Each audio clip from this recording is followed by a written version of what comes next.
கன்னிராசிக்காரங்க காற்று மாதிரி எந்த பிரச்சனை வந்தாலும் ஈஸியாக உள்ளே பூந்து வெளியே வந்துடுவாங்க. கன்னிராசிக்காரங்க தன்னுடைய குடும்பம் தன்னுடைய நண்பர்களுக்காக உயிரியே கொடுப்பாங்க. பார்க்குறதுக்கு அப்பாவியாக தெரிவாங்க. ஆனால் மற்ற ராசிக்காரங்களை விட ரொம்ப ரொம்ப புத்திசாலிக்காரங்க. துணிச்சலுக்கும் தைரியத்திற்கும் பெயர் போனவங்க. ஒரு விஷயத்தை கையில் எடுத்தாங்க அப்படின்னா அதில் வெற்றி அடையாமல் போகவே மாட்டாங்க. கன்னிராசிக்காரங்க உங்களுக்கு வாழ்க்கை துணையாக இருந்தாங்க அப்படின்னா உங்களை மாதிரி கொடுத்து வச்சது யாருமே கிடையாது.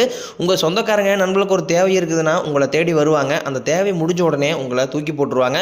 மறுபடியும் அவங்க உங்ககிட்ட உதவின்னு கேட்பாங்க. அவங்க பண்ண துரோகத்தை மறைச்சிட்டு மீண்டும் உதவி செஞ்சு ஏமாறக்கூடியவங்க தான் கன்னிராசிக்காரங்க. கன்னிராசிக்காரங்க தன்னுடைய கஷ்டத்தையும் கண்ணீரையும் கடுகளவு கூட மற்றவங்களுக்கு தெரியாமல் பார்த்துக்குவாங்க. இதனால் பார்க்குறவங்க எல்லாரும் கன்னிராசியா இவங்களுக்கு என்னப்பா சூப்பராக இருக்கிறாங்க, இவங்களுக்கு என்ன குறைச்சல் அப்படின்னு தான் நினச்சிட்டு இருக்கிறாங்க. ஆனால் சாப்பாட்டு கூட கஷ்டப்படுறது உங்களுக்கு மட்டும்தான் தெரியும். கஷ்ட காலத்தில் திரும்பி பார்க்க கூட ஆள் கிடையாது. ஏதோ தட்டு மாதிரி எந்திரிச்சு நிற்கிறப்போ உங்களை குறை சொல்கிறதுக்குன்னு நிறைய பேர் தேடி வருவாங்க. கன்னிராசிக்காரங்க வாழ்க்கையில் எப்படியாவது முன்னேறிடணும் அப்படிங்கிறக்காக கஷ்டப்பட்டு தினம் தினம் உழைக்கிறவங்க தான் நீங்கள். வரக்கூடிய நாட்கள் இருந்து உங்களுடைய தலைவிதி முழுவதுமாகவே மாறப்போகுது. மார்ச் 15ஆம் தேதிக்கு பிறகு பார்த்தீங்கன்னா 5 கிரகங்களுடைய சேர்க்கை இருக்கிறதுனால உங்கள் வாழ்க்கை நிலை முழுவதுமாகவே மாறப்போகுது. கன்னிராசிக்காரங்களுக்கு மார்ச் இறுதியிலிருந்து கண்டகசனி ஆரம்பிக்க போகுது. நிறைய பேர் பார்த்தீங்கன்னா ஐயோ கண்டகசனியா அவ்வளோதான் நம்ம வாழ்க்கையே முடிஞ்சு போச்சு, ஏற்கனவே 2.5 வருஷமாக நான் கஷ்டப்பட்டு இருக்கேன், மறுபடியும் என் வாழ்க்கை கஷ்டமாக வந்துருமா அப்படின்னு நிறைய பேர் நினச்சிட்டு இருக்கீங்க. கண்டகசனியை நினச்சி யாருமே கவலைப்பட தேவை கிடையாது. ஏன்னா மீனராசியில் பார்த்தீங்கன்னா உங்களுக்கு சூரிய பகவான், புதன் பகவான், ராகுகேது பகவான், சுக்கிர பகவான், சனி பகவானுடைய சேர்க்கை 5 கிரகங்களோட சேர்க்கை இருக்கிறதுனால கண்டகசனியோட ஆபத்து உங்களுக்கு முழுவதுமாகவே விளையிடும். அந்த அளவுக்கு எந்த ஒரு ஆபத்துமே வராது. ஏன்னா கடந்த காலகட்டங்களில் நிறைய இழப்புகளை சந்திச்சுட்டு இப்போ 2025 நோக்கி வந்திருப்பீங்க. 2025 உங்களுக்கு முதல் 3 மாதங்களில் ஜனவரி, பிப்ரவரி, மார்ச் மாதம் வரைக்குமே உங்கள் வாழ்க்கையில் எந்த ஒரு நல்லதுமே நடந்திருக்காது. எல்லாருமே தை பிறந்த வழி பிறக்குன்னு சொன்னீங்க. ஆனால் அந்த மாதிரி எதுவுமே என் வாழ்க்கையில் நடக்கல அப்படின்னு நிறைய பேர் கேள்வி கேட்பீங்க. புரியுது. அதாவது பார்த்தீங்கன்னா உங்களுக்கு வாழ்க்கை நிலை முழுவதுமாகவே மாறப்போகுது. அது எப்போ அப்படின்னு பார்த்தீங்கன்னா உங்களுக்கு மார்ச் 21ஆம் தேதிக்கு பிறகு பார்த்தீங்கன்னா சனி பெயர்ச்சி ஆரம்பிக்க போகுது. சனி பகவான் கும்பத்திலிருந்து மீனத்திற்கு போகிறார். மீனத்தில் 6 மாதம் சஞ்சாரம் பண்ணிட்டு மீண்டும் கும்பத்திற்கே வந்துடுவார். அந்த 6 மாத காலகட்டம் அப்படிங்கிறது 12 ராசிக்குமே மிகுந்த உச்ச நிலை பலன்களை கொண்ட நாட்களாக உங்களுக்கு பார்க்கப்படுது. அதில் குறிப்பாக பார்த்தீங்கன்னா கன்னிராசிக்கு மிகப்பெரிய ஒரு அதிர்ஷ்டம் நிறைந்த நாளாக இந்த 6 மாத காலம் அப்படிங்கிறது. ஏன்னா கடந்த காலகட்டங்களில் நிறைய கசப்பு வேதனை எல்லாமே இருந்திருக்கும். இனி வரக்கூடிய நாட்களில் உங்களுடைய கடன் பிரச்சனை அனைத்துமே உங்களுக்கு முழுவதுமே நிவர்த்தியாக போகுது. கன்னிராசிக்காரங்க கடந்த நாட்களில் தன் வாழ்க்கையில் நல்லது நடக்க போகுதுன்னு நினச்சிட்டு இருப்பாங்க. ஆனால் அவங்களுக்கு அந்த டைமில் ஒரு மிகப்பெரிய ஏமாற்றம் தான். புதுசாக ஒரு கஷ்டமும் பிரச்சனை அவங்களை தேடி வந்திருக்கும். கன்னிராசிக்காரங்க சொந்த பந்தத்தை இழந்தாங்க, சொத்துக்களை இழந்தாங்க, தனக்கு நெருக்கமாக இருக்கக்கூடிய உறவுகளையும் இழந்தாங்க. கடைசியாக நான் மட்டும்தான் எல்லாத்தையுமே இழந்துட்டு நிற்கிறதா இருக்குது. எனக்கு உயிர் வாழவே பிடிக்கலன்னு சொல்லிட்டு இருக்காங்க. இதுக்கு மேலே என்னால் வாழவே முடியல சாமி, தயவு செஞ்சு என்னை உன் கூடயே கூட்டிகிட்டு போயிரு. நான் இவ்வளோ கஷ்டப்பட்டதுக்கப்புறம் எனக்கு வாழ்க்கையில் வாழணுங்கிற எண்ணம் சுத்தமாகவே போயிடுச்சு. உங்கள் மனசில் கவலையும் துன்பம் தான் அதிகமாகவே ஏற்பட்டு இருக்கு. நீங்கள் என்றைக்குமே மற்றவங்க நம்பி இருக்கவே மாட்டீங்க. நம்மளால் மற்றவங்களுக்கு கடுகளவு கூட துன்பம் வரக்கூடாதுன்னு நினைக்கிறீங்க தான் கன்னிராசிக்காரங்க. கொடுத்து சிவந்தக்காரங்களுக்கு சொந்தக்காரங்க உங்ககிட்ட இருந்தது அப்படின்னா எடுத்து கொடுத்துட்டு போயிட்டே இருப்பீங்க. மற்ற ராசிக்காரங்க மாதிரி சொல்லி காட்டிக்கிட்டு இருக்க மாட்டீங்க. நான் அவங்களுக்கு அதை செஞ்சேன், இதை செஞ்சேன், அதை பண்ணேன் அப்படின்னு. கன்னிராசிக்காரங்க மற்றவங்க மேலே பாசத்தையும் அன்பையும் அதிகமாக காட்டுவாங்க. ஆனால் இவங்களுக்கு யாருமே அதை திருப்பி காட்ட மாட்டாங்க. சொந்தக்காரங்க நண்பர்களுக்கு ஒரு தேவை இருக்குதுன்னா மட்டும்தான் உங்களை தேடி வருவாங்க. அந்த தேவையை முடிஞ்ச உடனே உங்களை தூக்கி போட்டுருவாங்க. இல்லாத நபர்களுக்கு ஓடி போய் உதவி செய்கிறதுனா அது முழுக்க கன்னிராசிக்காரங்க தான். இதனால் வரைக்கும் உங்கள் கைக்கு தங்கியிருக்காது, நல்லதுங்கிறது நடந்திருக்காது. எல்லாத்தையுமே நீங்கள் ஒரு தடைகளோடையே சந்திச்சிருப்பீங்க. இனிமேல் அந்த தடைகள் அப்படிங்கிறது உங்கள் வாழ்க்கையிலே இருக்காது. வேலை இல்லாத நபர்களுக்கு இந்த மார்ச் மாதம் முதலே உங்கள் தகுதிக்கு ஏற்ப நல்ல வேலைங்கிறது நிச்சயமாக கிடைக்கும். ஏன்னா குரு பகவான் பார்த்தீங்கன்னா 2ஆம் இடத்துலேருந்து 3ஆம் இடத்துக்கு போகிறதுனால குரு பகவானுடைய வக்ர நிவர்த்தியும் உங்களுக்கு ஸ்டார்ட் ஆக போகுது. வேலைக்குடைய அதிபதினு பார்த்தீங்கன்னா அது முழுக்க குரு பகவான் தான். ஏன்னா குருவுடைய பார்வை டைரெக்டாக உங்கள் மீது இருக்கிறதுனால உங்கள் தகுதிக்கு ஏற்ப நல்ல வேலைங்கிறது நிச்சயமாக கிடைக்கும். நீங்களும் ஏதோ குடும்ப சூழ்நிலைக்காக ஒரு 10,000 சம்பளமோ 5,000 சம்பளமோ உங்களுக்கு பிடிக்காத வேலைக்கு போயிட்டு இருப்பீங்க. விரைவில் உங்கள் தகுதிக்கு ஏற்ப நல்ல வேலை கிடைக்கும். இன்னொரு 6-7 மாத காலகட்டம் அப்படிங்கிறது பார்த்தீங்கன்னா கன்னிராசியை பொறுத்தவரையும் மிகுந்த நல்ல பலன்களை தரக்கூடிய ஒரு 6 மாத காலகட்டமாக உங்களுக்கு பார்க்கப்படுது. நீங்கள் ஒரு கவர்மெண்ட் எக்ஸாம் ட்ரை பண்ணாலும் இல்லை பிரைவேட் செக்டர் ட்ரை பண்ணாலும் இல்லை ஐடி ஜாப்போ இல்லை பேங்கிங் சைடோ நீங்கள் எங்கே ட்ரை பண்ணாலும் நிச்சயமாக அந்த வேலை 100% உங்களுக்கு கண்டிப்பாக கிடைக்க போகுது. கோர்ட்டு கேஸ்னு ரொம்ப நாட்களாக அலைஞ்சிட்டு இருக்க நபர்களுக்கு உங்களுக்கு சாதகமாகவே விரைவில் தீர்ப்பு வரும். தொழிலில் இருந்து தடைகள் விலகுவது மட்டும் இல்லாமல் தொழிலில் நீங்கள் செய்யக்கூடிய முயற்சி அனைத்தும் உங்களுக்கு வெற்றியாகவே மாறும். சனி பகவானினுடைய பார்வை உங்களுக்கு நேரடியாகவே இருக்குது. இதனால் வருமானம் உங்களுக்கு பல வழிகளில் வரும். தொழிலில் லாபம் சற்று அதிகமாகவே கிடைக்கும். அரசியல்வாதிகளை பொறுத்த வரைக்கும் புதிய பொறுப்புகள், புதிய பதவிகள் எல்லாமே தானாக உங்களை சேரும். கேதுவால உங்களுடைய செல்வாக்கு உயரும். உடல் ஆரோக்கியம் மேம்படும். சங்கடங்கள் நீங்கும். மறைமுகமாக உங்கள் வாழ்க்கையிலும் சரி தொழிலையும் சரி நிறைய நபர்கள் தொல்லை கொடுத்துருப்பாங்க. இனி வரக்கூடிய நாட்களில் அவர்களுடைய தொந்தரவுங்கிறது உங்களுக்கு சுத்தமாகவே இருக்காது. நீங்களும் ஒரு கம்பெனியில் கிட்டத்தட்ட 5-6 வருஷத்துக்கு மேலே வேலை செஞ்சுருப்பீங்க. ஆனால் உங்களுக்கு வந்து அந்த கம்பெனியில் ஒரு மதிக்கவே மாட்டாங்க.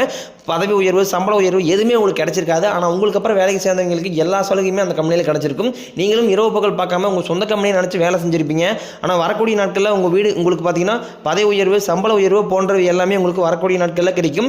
இனி தொழிலில் ஒரு நல்ல ஒரு வளர்ச்சிங்கிறது உங்களுக்கு ஏற்படும். உங்கள் வார்த்தைக்கு மதிப்பு மரியாதை வரக்கூடிய நாட்களில் கிடைக்கும். அந்த சில நீங்கள் எதிர்பார்த்த உயர்வு, பதவி, பொறுப்புகள் எல்லாமே உங்களுக்கு தானாக வந்து சேரும். தொழிலில் இருந்த தடைகள் விலகுவது மட்டும் இல்லாமல் நீங்கள் செய்யக்கூடிய முயற்சி அனைத்தும் உங்களுக்கு வெற்றியாகவே மாறும். தொழிலை விரிவு செய்வீங்க. விற்பனை வரக்கூடிய நாட்களில் உங்களுக்கு அதிகமாகும். ஏற்றுமதி இறக்குமதி தொழிலில் நல்ல லாபம் கிடைக்கும். நீங்கள் செய்யக்கூடியது சின்ன தொழிலோ பெரிய தொழிலோ நல்ல ஒரு வளர்ச்சிங்கிறது உங்களுக்கு நிச்சயம் ஏற்படும். கன்னிராசிக்காரங்க பெண்களை பொறுத்த வரைக்கும் வாழ்க்கையில் சங்கடங்கள் நீங்கும். குடும்பத்தில் உங்களுடைய ஆலோசனைக்கு நல்ல ஒரு மதிப்பு மரியாதை உண்டாகும். திருமணமாகாத கன்னிராசி நேயர்கள் வந்து நிறைய பேர் இருக்கீங்க. ஆண்களும் சரி பெண்களும் சரி. வயது வந்து 30, 35, 38 வயது வரைக்குமே நிறைய ஆண்களுக்கு திருமண நிலை அப்படிங்கிறது ஒரு மிகப்பெரிய ஒரு எட்டாக்கணியாகவே பார்க்கப்படுது. ஏன்னா கன்னிராசிக்கு அப்படின்னாவே காதல் ராசி தான் வந்து எல்லாருமே வந்து அறியப்படுறாங்க. கன்னிராசிக்கு பொண்ணு சிக்கலையா, கன்னிராசிக்கு பையன் கிடைக்கலையா அப்படின்னு இப்போ எல்லாருமே கேட்குற மாதிரி அந்த நிலைமைக்கு வந்து கன்னிராசிக்காரங்க அப்படி நிலைமை ஆகிட்டாங்க. ஏன்னா காதல் ராசினா அது வந்து கன்னிராசி தான். கன்னிராசிக்கு வந்து திருமண நிலை அப்படிங்கிறது முன்னாடியெல்லாம் பார்த்தீங்கன்னா வந்து எல்லாருக்குமே ஈஸியாக வந்து காதல் இருந்தால் செட் ஆகிட்டு இருந்தது. திருமணம் அப்படிங்கிறது ஈஸியாக எழுதியாக நடந்துட்டு இருந்தது. ஆனால் இப்போ இருக்க சூழ்நிலையில் பார்த்தீங்கன்னா பொருளாதார நிலையை பார்க்குறாங்க. நிறைய சூழ்நிலை எல்லாமே சரியில்லாதனால தான் வந்து பெண் அப்படிங்கிறது கன்னிராசி ஆண்களுக்கு ரொம்பவே தள்ளி போயிட்டு இருக்கு. ஏன்னா வயதும் ரொம்பவே ஆயிடுச்சு. விரைவில் பார்த்தீங்கன்னா உங்களுக்கு எதிர்பார்த்த மாதிரியே நல்ல வரன் நிச்சயமாக உங்களுக்கு அமையும். வாழ்க்கை துணையை இழந்த கன்னிராசி ஆண்களோ பெண்களோ அடுத்து வந்து 2வது திருமணம் பண்ணலாமா வேண்டாமா அப்படிங்கிற ஒரு குழப்பத்திலே இருப்பீங்க. அதாவது இனி வரக்கூடிய காலகட்டத்தை பொறுத்த வரைக்கும் பார்த்தீங்கன்னா ஒருத்தருடைய துணை இல்லாமல் அங்கே யாருனாலுமே சர்வே பண்ண முடியாது. அது ஆணாக இருந்தாலும் சரி பெண்ணாக இருந்தாலும் சரி. ஏன்னா வரக்கூடிய காலகட்டம் அப்படிங்கிறது கண்டிப்பாக ஒரு சப்போர்ட்டுக்கு ஒரு ஆள் கண்டிப்பாக தேவை. நீங்கள் எதிர்பார்த்த மாதிரி நல்ல ஒரு மறுவாழ்க்கைங்கிறது நிச்சயமாக உங்களுக்கு அமையும். பிரிந்திருக்கக்கூடிய கணவன் மனைவி எல்லாமே ஒன்று சேரக்கூடிய ஒரு காலகட்டமாக இந்த ஒரு 3 மாத காலகட்டம் அப்படிங்கிறது உங்களுக்கு அமைஞ்சிருக்குது. பிரிந்திருக்கக்கூடிய கணவன் மனைவி ஒன்றாக சேரக்கூடிய வாய்ப்புகள் விரைவில் உங்களுக்கு அமையும். குழந்தைய பாக்கியத்திற்காக இயங்கிய கன்னிராசி நேயர்களுக்கு விரைவில் உங்களுக்கு இன்னொரு 6-7 மாதங்களுக்குள்ள நிச்சயம் உங்களுக்கு குழந்தை பாக்கியம் உண்டாகும். காரணம் பார்த்தீங்கன்னா வந்து பெண்களிடம் உடல் சார்ந்த பிரச்சனைகள் நிறையவே அதிகமாக இருக்குது. நீர்க்கட்டி ப்ராப்ளம், பிசிஓடி ப்ராப்ளம் இந்த மாதிரி பிரச்சனை எல்லாமே இருக்குது. ஏன்னா நீங்களும் போகாத ஹாஸ்பிட்டல் கிடையாது, பார்க்காத ட்ரீட்மெண்ட் கிடையாதுன்னு நிறைய பேர் சொல்லுவீங்க. சனி பெயர்ச்சியால் பார்த்தீங்கன்னா உங்களுக்கு உடல் சார்ந்த பிரச்சனைகள் அனைத்துமே உங்களுக்கு முழுவதுமாகவே நிவர்த்தியாக போகுது. ஏன்னா சனி பகவானுடைய பார்வை உங்கள் மீது டேரக்டாக இருக்கிறதுனால சனி பகவானை பொறுத்த வரைக்கும் பார்த்தீங்கன்னா முதலில் நீங்கள் செய்து கர்மாவிற்கு ஏற்ற தண்டனை தான் ஃபஸ்ட்டு கொடுப்பார். அதன் பிறகு வந்து உங்கள் வாழ்க்கையில் நீங்கள் எதையெல்லாமே இழந்துட்டு கஷ்டப்படுறீங்களோ அதை அனைத்துமே உங்களுக்கு சனி பகவான் கண்டிப்பாக வந்து அள்ளி கொடுத்துருவார். அந்த அளவுக்கு நல்ல மாற்றங்கள் எல்லாமே வரக்கூடிய 6-7 மாதங்கள் அப்படிங்கிறது நடக்க போகுது. வரக்கூடிய நாட்களில் கடினமான காரியத்தையும் சுலபமாக செஞ்சு முடிப்பீங்க. உங்ககிட்ட பணம் வாங்கிட்டு ரொம்ப நாட்களாக வந்து தராமல் இருக்கக்கூடிய உங்கள் நண்பர்களோ சொந்தக்காரங்களோ விரைவில் உங்கள் பணத்தை வந்து திருப்பி தர போகிறாங்க. உங்கள் எளிமையான பேச்சு திறமையால் நீங்கள் அனைவரையுமே கவர்ந்து எழுப்பீங்க. சமூகத்தில் உங்கள் பெயருக்கும் புகழுக்கும் படிப்படியாக முன்னேற்றம் வரப்போகுது. சிலருக்கு படிப்பதற்காகவும் வேலை விஷயமாகவும் வெளியூர் வெளிநாடு போகக்கூடிய வாய்ப்பு எல்லாமே விரைவில் கிடைக்க போகுது. குடும்பத்தில் ரொம்ப நாட்களாக கடந்த 2-3 வருடமாகவே வந்து உங்கள் குடும்பத்தில் எந்த ஒரு சுப நிகழ்ச்சியுமே நடந்திருக்காது. பார்க்குறவங்க எல்லாமே உங்கள் வீட்டில் ஃபங்க்ஷன் எப்போ, உங்கள் வீட்டில் ஃபங்க்ஷன் எப்போ அந்த மாதிரி தான் கேட்டிருப்பாங்க. நீங்களும் மற்ற பக்கம் ஃபங்க்ஷன் போகும்போது விரைவில் உங்கள் குடும்பத்தில் பார்த்தீங்கன்னா சீமந்தம், திருமணம், புதிதாக வீடு கட்ட ஆரம்பிப்பீங்க. கிரகப்பிரவேசம் போன்ற சுப நிகழ்ச்சி எல்லாமே வரக்கூடிய நாட்களில் நிகழப்போகுது. சிலர் வந்து புதிதாக தொழில் தொடங்கலாம்னு முயற்சி பண்ணுவீங்க. நீங்கள் எதிர்பார்த்த முயற்சிக்கு ஏற்ற உதவிகள் உங்களுக்கு நிச்சயம் கிடைக்கும். கன்னிராசியை பொறுத்த வரைக்கும் நீங்கள் ஆண்களோ பெண்களோ அரசு வேலையோ தனியார் வேலையோ கூலி வேலையோ நீங்கள் எதிர்பாராத வருமானம் அப்படிங்கிறது உங்களுக்கு விரைவில் உயரப்போகுது. வேலையில் இருந்த பிரச்சனை தடிமாற்றம் எல்லாமே உங்களுக்கு விரைவில் மறைய போகுது. கன்னிராசியை பொறுத்த வரைக்கும் பார்த்தீங்கன்னா வந்து ஒரு சில கேட்டகரி பீப்புள் பார்த்தீங்கன்னா ரொம்பவே வந்து மது போதைக்கு அடிமையாகி தவறான தீய பழக்க வழக்கங்கள் நிறைய பேர் ஈடுபட்டு இருக்காங்க. இதனால வந்து கடன் சுமை அப்படிங்கிறது கன்னிராசிக்கு கொஞ்சம் அதிகமாகவே இருக்குது. இப்போ நீங்கள் போய் ஒரு கன்னிராசிக்காரங்களை பார்த்து கேட்டீங்க அப்படின்னா குறைஞ்சபட்சம் ஒரு 3 லட்ச ரூபா கடன் இருக்குன்னு சொல்லுவாங்க. அந்த கடனை எப்போ கட்டி முடிக்கிறது? தவறான தீய பழக்க வழக்கங்களும் ஈடுபட்டு இருந்தீங்க அப்படின்னா நிச்சயமாக உங்களுக்கு கடன் செலவு அப்படிங்கிறது அதிகமாகிட்டு தான் போயிட்டு இருக்கு. வாழ்க்கையில் எந்த ஒரு முன்னேற்றத்தையும் உங்களால் அடைய முடியாது. இந்த மாதிரி தவறான தீய பழக்கம் இருந்துச்சு அப்படிங்கிற பட்சத்தில் கண்டிப்பாக நீங்கள் அதை கண்டிப்பாக விட என்ற சூழ்நிலைக்கு தள்ளப்படுவீங்க. ஒரு சில பேர் பார்த்தீங்கன்னா குடும்ப தேவைக்காகவும் பொருளாதார சூழ்நிலையிலேருந்து தப்பிக்கிறதுக்காகவும் கடன் வாங்குவாங்க. இல்லை ஹாஸ்பிட்டல் செலவு, அதுக்கப்புறம் வந்து குழந்தைகளை படிக்க வைக்கிறதுக்காக கடன் வாங்குறது தப்பு கிடையாது. தேவையில்லாத வீண் செலவு பண்ணுறது பார்த்தீங்கன்னா வந்து பெரும்பாலும் கன்னிராசிக்காரங்க அதிகமாகவே இருக்கிறாங்க. நீங்கள் மாணவர்களாக இருக்கும் பட்சத்தில் நீங்கள் எதிர்பார்த்த நல்ல மதிப்பெண் வரக்கூடிய 10ஆம் வகுப்பு, 11ஆம் வகுப்பு, 12ஆம் வகுப்பு பொதுத்தில் நிச்சயம் கிடைக்கும். நிறைய இப்போ மாணவர்களை பற்றி ஒரு 450 மார்க் மேலே எதிர்பார்த்துட்டு இருப்பாங்க. கண்டிப்பாக வந்து அதை நினச்சி ரொம்ப வருத்தப்படுவீங்க. கண்டிப்பாக நீங்கள் எதிர்பார்த்த மதிப்பெண் நிச்சயமாக உங்களுக்கு கிடைக்கும். உடல் ரீதியை பொறுத்த வரைக்கும் ரொம்ப நாட்களாக வந்து அச்சுறுத்திட்டு வந்த கன்னிராசிக்காரங்களை அச்சுறுத்திட்டு வந்த நோய்கள் எல்லாமே உங்களுக்கு விரைவில் மருத்துவத்தால் விலக போகுது. ரத்த கொதிப்பு, சர்க்கரை போன்ற நோய்கள் எல்லாமே உங்களுக்கு விரைவில் கட்டுக்குள் வரும். ஆரோக்கியம் உங்களுக்கு மேம்படும். குடும்பத்தில் உள்ள பிரச்சனைகள் நீங்கி தம்பதிகள் வந்து ஒருத்தருக்கு ஒருத்தர் புரிஞ்சுக்குவீங்க. புதிய வண்டி வாகனங்கள் வாங்குவீங்க, புதிய சொத்துக்கள் வாங்குவீங்க. கன்னிராசியை பொறுத்த வரைக்கும் பரிகாரம்னு பார்த்தீங்கன்னா சனிக்கிழமை தோறும் நீங்கள் சனி பகவானுக்கு நல்லெண்ணெய் தீபம் ஏற்றி வழிபாடு செஞ்சு வந்தீங்க அப்படின்னா உங்கள் வாழ்க்கை கண்டிப்பாக நல்லதாக மாறும்.